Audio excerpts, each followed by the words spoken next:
희수자연학교는 울산광역시와 경주시 사이 시의 경계에 있는 마당 넓은 어린이집입니다. 신나게 잘 노는 어린이집을 만들기 위해 2002년에 문을 열었습니다. 그 후 희수자연학교 이름의 주인공이신 곽희수 시아버님께서 대지를 주셔서 신축하였고 2006년 울산 최초 장애통합 어린이집으로 지정받았으며 2011년부터 지금까지 공공형 어린이집으로 지정받아 18년간 백승미 원장님께서 운영하고 계십니다.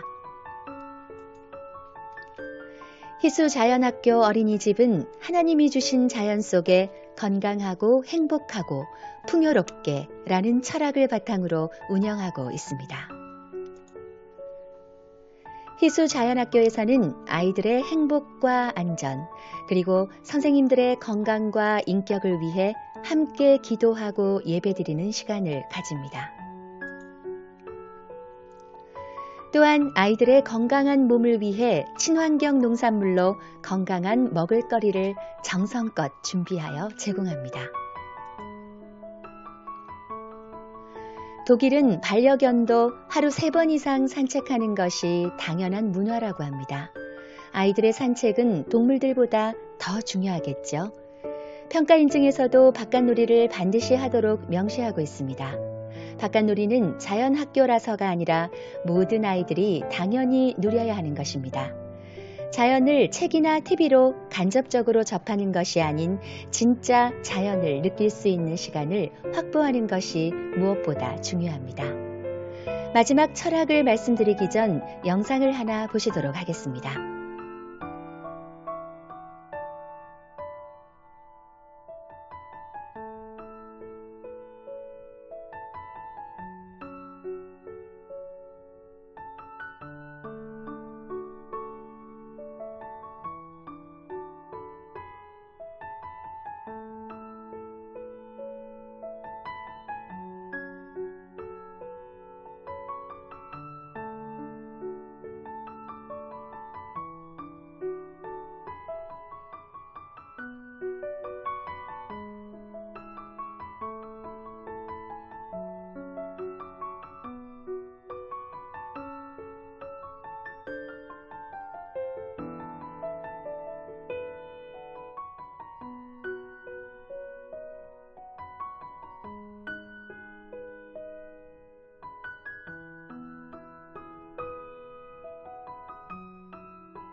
영상에서 파리교통공단은 승차 거부로 인한 손실보다 교통약자를 배려할 때 발생하는 사회적 이익이 더 크다고 했습니다.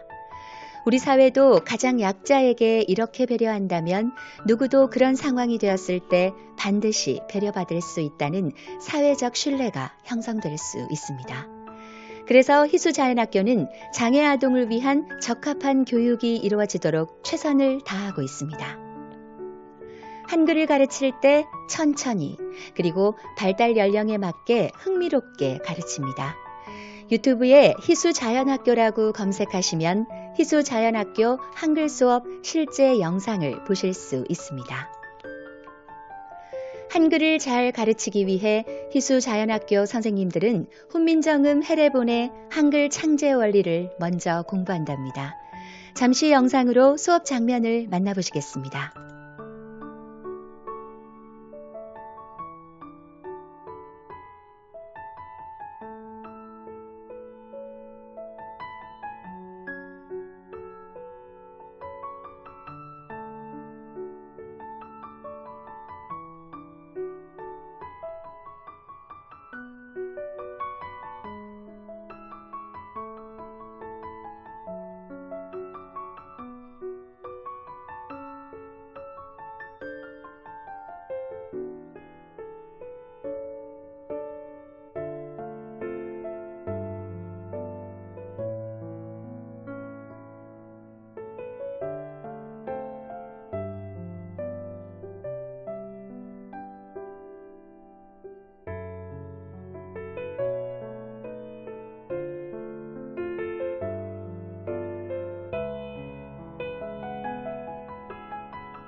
희수자연학교 교실 벽면은 천연 가습기 역할과 천연 음이온을 방출하는 라돈이 검출되지 않은 천연 황토벽돌로 되어 있습니다. 6m의 높은 계단과 공간마다 실크 벽지 대신 환경 호르몬 없는 친환경 라주어 페인팅으로 예술적 공간을 연출하여 아이들에게 정서적인 안정감과 예술성을 느끼게 해줍니다. 교실의 모든 책상은 MDF나 시트지 등으로 가공한 것이 아닌 천연 나무로 된 책상을 사용합니다.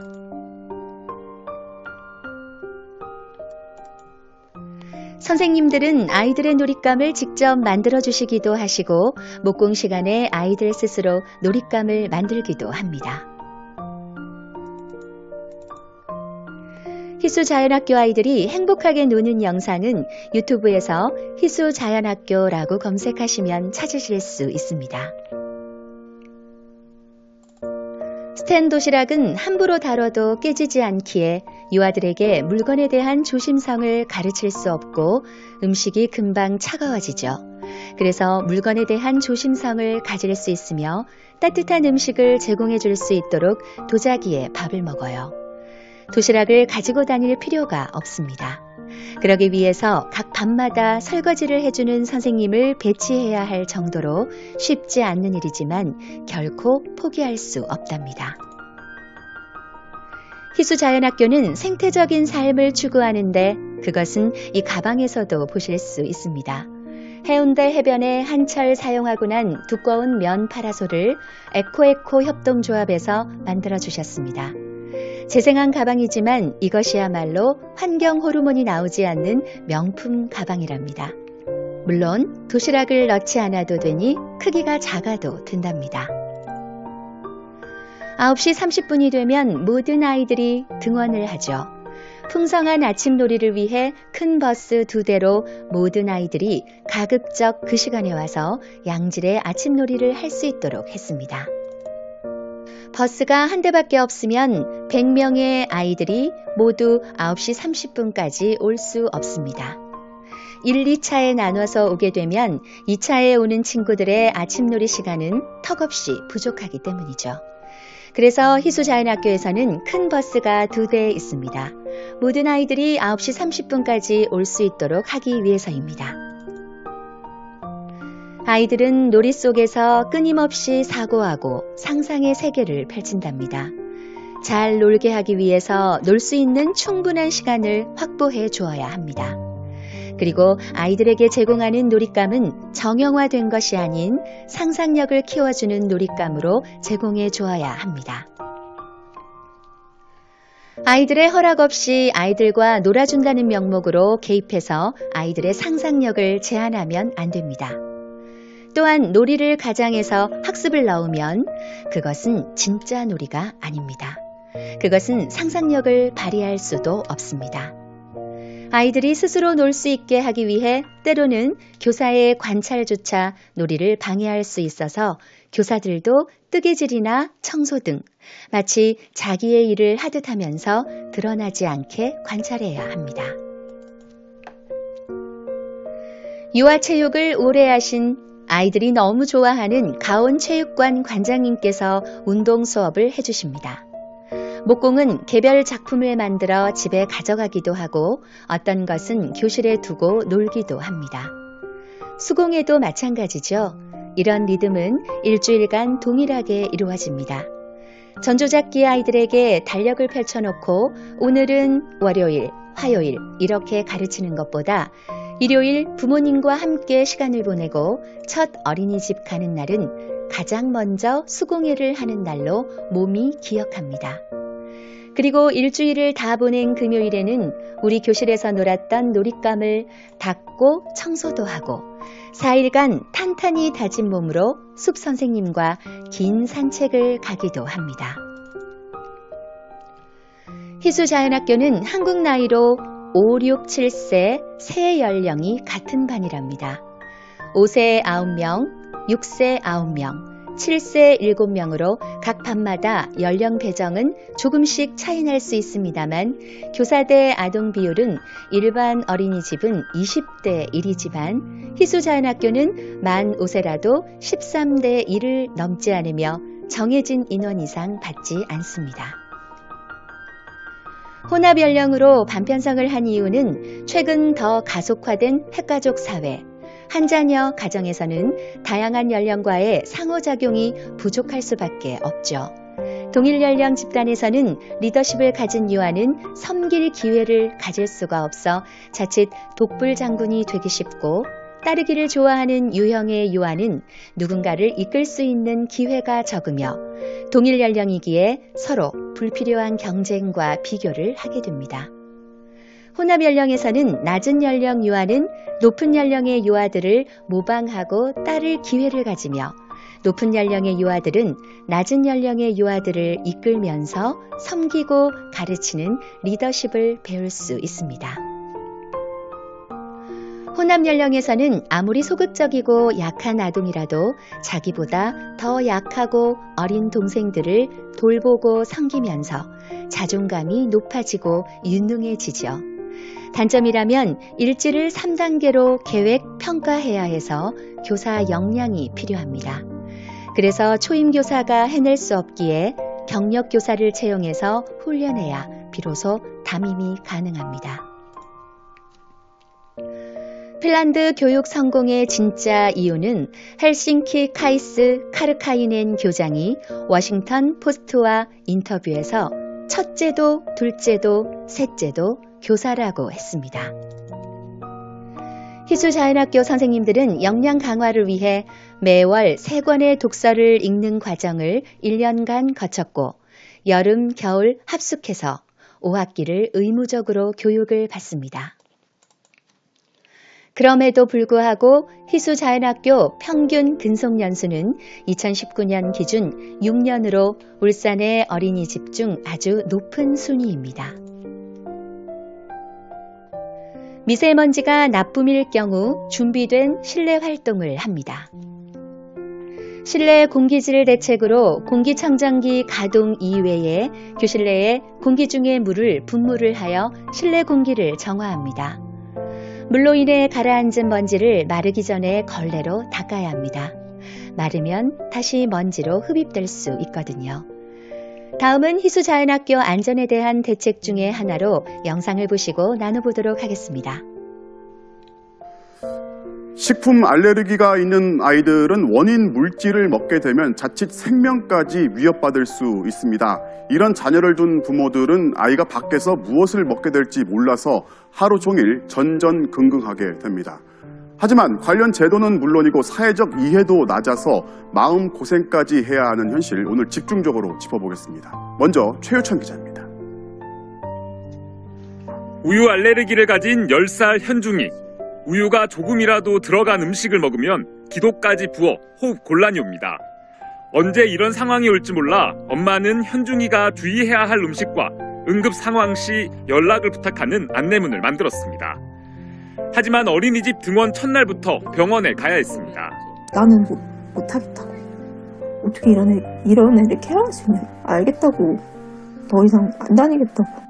초등학교에선 그나마 식단표가 제공되는 덕에 좀 나아지긴 했지만 엄마는 늘 불안합니다. 풀타임 근무를 못해요. 11시 반부터 1시까지가 점심이거든요. 사고가 나면 언제든지 가야 되니까 119보다 빨리 가야 되니까.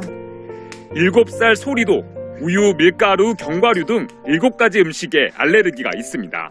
닿거나 소량 섭취해도 위험하게 되는 상황이에요. 숨쉬기 힘들어하는 그런 기침을 하고 졸리다고 하면서 이렇게 의식을 좀 잃어가는 그런 반응이 있어요. 유치원 급식에 뭐가 첨가됐을지 몰라 거의 매일 도시락을 싸보냅니다. 그런데 먹는 것만 문제가 아니었습니다. 오감놀이의 일부인 밀가루 놀이도 부모님들이 되게 생각지 못하게 경악해하는 부분 중에 하나고요. 땅콩을 활용한 실험이 있어요. 호흡 곤란과 실신 등을 유발하는 19세 미만 중증 식품 알레르기 환자는 지난 2012년 153명에서 2016년 389명으로 증가했습니다. 특히 9살 이하 환자 수는 3배 이상 늘었습니다. 스스로 음식을 가려 먹기 어려운 어린 아이들을 보호하는 제도가 미흡한 것도 문제지만 무엇보다 사회적 이해와 관심이 낮다 보니 불필요한 오해와 상처까지 받아야 하는 상황입니다. 너는 왜 이것도 못 먹냐? 이렇게 말을 한마디를 딱 던지면 그냥 장난으로 하는 말도 심하게 상처받아요. 도시락 싸우는 애다. 학부모님들이 수근덕거리시는 분도 있었어요. 아이의 생명을 지키기 위해 늘 신경을 곤두세우는 부모들. 결코 유난을 떠는 게 아니라는 이해를 간절히 바라고 있습니다. MBC 뉴스 최유찬입니다. 심각한 식품 알레르기 아동은 교육기관에 보내는 것이 무척 어렵습니다. 이에 희수자연학교에서는 최선을 다해 대비합니다. 입학 전 알레르기 조사를 해서 가공식품 중에서 먹을 수 있는 것 위주로 발주할 수 있도록 조리사님과 조정하고 아동이 입학한 이후부터는 매일매일 부모님과 1차적으로 음식에 대해 대체식, 제거식을 논의하고 그것을 조리사님께 한 번 더 알려드립니다. 알레르기 아동의 음식이 섞이지 않도록 하기 위해 주방에서는 알레르기 아동 배식 그릇과 집게를 구분하여 교실로 보내주죠. 교실에서는 식기를 일반 아동과 구분하여 음식이 섞이지 않도록 하며 마지막으로 식사 배식 때 식판 매트 색깔을 달리하여 알레르기 아동으로 하여금 안전하게 식사할 수 있도록 합니다. 그리고 이 아이들을 위해서 절대 외부 음식을 어린이집에 보내서는 안 됩니다. 적은 양이라도 위험할 수 있기 때문입니다. 모든 스쿨버스에 잠든 아이벨이 장착되어 있으며 차량 담당 교사는 차량 운행이 마친 후 맨 마지막 좌석을 찍어 사진으로 보고합니다. OECD의 데세코 프로젝트에서 규정한 미래 사회의 핵심 역량은 크게 다음의 3가지 범주로 정리하고 있습니다. 그 첫 번째로는 도구의 상호작용적 이용입니다. 언어나 상징, 텍스트를 상호작용적으로 사용할 수 있는 능력, 지식과 정보를 상호작용적으로 사용할 수 있는 능력 등인데요. 희수자연학교에서는 언어 사용에서 단순히 한글을 떼는 것이 아니라 한글을 깊이 만나서 문해력을 키우며 다양한 연령 안에서 지식과 정보를 상호작용적으로 사용하도록 합니다. 두 번째는 이질적인 집단 내에서의 상호작용입니다. 혼합 연령과 장애 통합 환경에서 서로 좋은 관계를 맺고 협동하며 갈등을 관리하고 해결하는 것을 유아기 때부터 경험할 수 있죠. 마지막으로 자율적으로 행동하기인데요. 과도한 특별활동과 교사 위주의 주입식 교육이 아닌 주도적인 생태 교육으로 자율적으로 행동하며 권리와 흥미, 한계와 필요성을 주장할 수 있는 능력을 희수자연학교에서 배울 수 있습니다. 이렇게 희수자연학교 아이들은 미래 사회의 핵심 역량을 가지고 건강하게 성장하고 있습니다.